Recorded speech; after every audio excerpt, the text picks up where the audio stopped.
Hi, I wanted to share the story of when Angeline and I first met, and this was the 11th of June 2012, and a lot of prayers involved, a lot of preparation involved in going to meet her, and it was a very nervous time, yet a very exciting time, a time of trusting the Lord and having faith in His wonderful promises and His mercies and His kindness.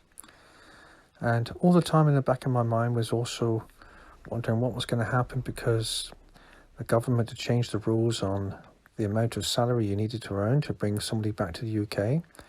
And I was under the impression that I didn't have enough salary.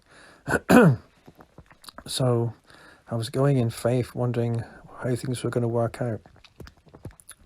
But on the Friday, I woke up at 5 o'clock in the morning, went to work, came home, and then did our Youth Friday Club, church club, came back home, and then from 9 o'clock to 12 o'clock, I spent the time sort of praying and checking all my little belongings that I had to take along, and called Angeline and talked to her about the coming events together and prayed about it.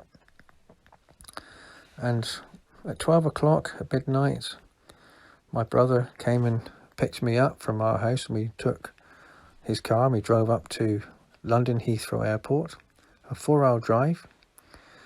So at 4 o'clock in the morning, I arrived at Heathrow Airport, and a lone traveller, first time we've ever travelled internationally, carried a humble little red suitcase dragging on the wheels into the airport departure lane, with my little rucksack on the back with its precious gifts of possessions of money and passports and duplicate copies of tickets and booking references and all these kind of things.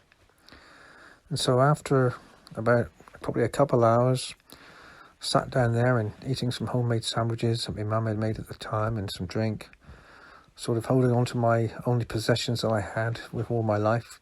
Finally, the GoFare check-ins opened up, and off I went in there. I had some experience before about flying when I used to go to motor diving, and so I knew some of the procedures. And all went well, and I got my boarding pass through the security and into the departure lounge. A huge, great place at Heathrow with lots and lots of duty-free and lots of hustle and bustle internationally, watching aeroplanes taking off every 2 minutes. And I would buy myself a Costa coffee and a Belgian bun and sit down and read a book and sort of relax with my Christian music on and just worship the Lord. I believe I called Angeline as well at that time just to say hello and such, and it costs a lot of money to ring from mobile to the Philippines, but I topped up my mobile phone with enough money. Finally, the notice came up to say that my flight was boarding, and off I went and lined up in the queue sort of nervously, and all goes well, and getting to the airplane, and the stewardesses showed me to my seat, and I sat down, and the journey began. And so praying as I went along, listening to Christian music, worshipping, trying to keep comfortable, trying to get snug in a seat that's economy, but managed to get rest, but not actually physically sleeping. And finally arrived at Bahrain airport, where it was an 8-hour stop. That was a long, long time for me. But I didn't go to sleep. I had to stay awake in case I thought I might miss my next flight. Eventually boarded that one, and off we went then to Manila, and finally arrived, 20 hours later. So I was beginning to get very, very tired. But I remember arriving at Manila, finally getting through the checkout, finally getting outside, and catching a little taxi just up to the hotel, literally 5 minutes away, and checking in, and finally going upstairs and opened the door, closed it, and said, Lord, I'm here. I can't believe I'm here. As I looked out the window across the metropolis of Manila and its high-rise flats and commerce, it was an amazing feeling to know that I'd, with the Lord's strength, got this far. And so we carried on. And then the next morning, finally up, had some breakfast, caught another taxi down to the departure lounge for the local flights, off to Cagayan de Oro City and the airport Lumbia. And as we came into, or flying across all the many, many islands, looking down at the blue sky to these lovely little islands with little sandy beaches, wondering what was going to happen next as soon as I'd arrive to see my future wife.